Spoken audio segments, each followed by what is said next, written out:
Entah kapan pandemik ini akan berakhir. Banyak cerita dan kebijakan baru bermunculan sejak COVID-19 dinyatakan positif menginfeksi warga kami.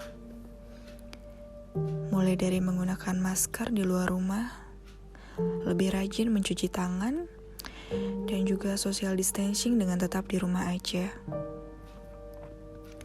Semua itu dilakukan untuk membantu mengurangi paparan virus menyebar luas. Tapi pada akhirnya kita hanya bisa berserah, pasrah kepadanya. Mungkin beliau ingin kita menyadari suatu hal yang mungkin tidak bisa kita dapatkan apabila ini semua tidak terjadi. Mempunyai banyak waktu berkumpul bersama keluarga, menikmati udara yang lebih segar karena minimnya kendaraan yang berserakan di jalan, bahkan mengasah skill yang mungkin sebelum pandemi ini dimulai kita tidak menyadari skill itu.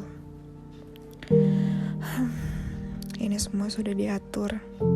Sekarang kita memohon agar semua kembali normal.